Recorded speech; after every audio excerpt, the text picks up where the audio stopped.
जय जय रघुवीर समर्थ श्रीराम समर्थ. श्री समर्थ रामदास स्वामी रचित मनाचे श्लोक आणि त्यावर विश्लेषण केले आहे सांगली येथील श्री विश्वनाथ यज्ञेश्वर छत्रे यांनी. आज आपण 44व्या श्लोकाचे विश्लेषण ऐकणार आहोत. मनारे जनी मौन मुद्रा धरावी.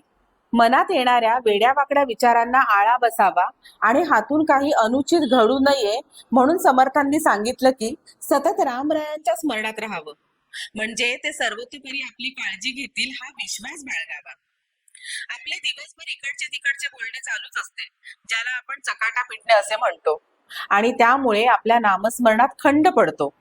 म्हणून अवांतर बोलण्यात वेळ घालवू नये. न बोले मना राघवे विण काही, जनी वाऊगे बोलता सौख्य नाही. हे समर्थांनी आपल्याला यापूर्वी सांगितलंच आहे. तेव्हा वावगे बोलणे टाळण्यासाठी मौन धारण करावे असे ते पुढील श्लोकात सांगतात. मनारे जनी मौन मुद्रा धरावी, कथादरे राघवाची करावी. नसे राम ते धाम सोडोनी द्यावे, सुखालागी अरण्य सेवित जावे. जय जय रघुवीर समर्थ. समर्थांनी मौन धारण करावे असं सांगितलंय म्हटल्यावर कुणी म्हणतील बोलायचं नाही, मग नामस्मरण तरी कसं करणार. यावर श्री गोंदवलेकर महाराज म्हणतात, नाम सोडून जो मनुष्य इतर काही बोलत नाही तो मौनातच असतो असे समजावे. मौनात राहावं आणि आदराने रामरायाच्या जीवनातील प्रसंग डोळ्यापुढे आणून चिंतन करावे, म्हणजे आपल्यावर ओढवलेल्या कठीण प्रसंगात आपल्याला त्यांचे स्मरण होईल आणि हातून वावगी वागणूक न घडता यथायोग्य वर्तन होत राहील. आपण यथायोग्य बोलून यथातथ्य चालावं असं समर्थांना अपेक्षित आहे. श्लोकाच्या पुढील चरणात ते म्हणतात, जिथे रामाचा वास नसेल तेथे आपल्याला त्याचा सहवास लाभणार नाही, म्हणून ते धाम सोडून द्यावं आणि रामरायाचा सहवास जर अरण्यातही लाभणार असेल तर तिथं जाऊन राहावं.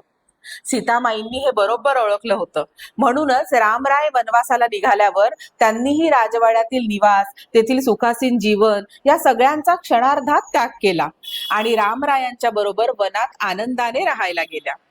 आता आपल्या दृष्टीने रामरायाचा सहवास कुठं लाभणार नाही असा विचार केला तर दुश्चित्त म्हणजे ज्यांच्या बोलण्यात आणि करण्यात फरक येतो त्यांच्या बरोबर राहायला रामराज राजी नसतात.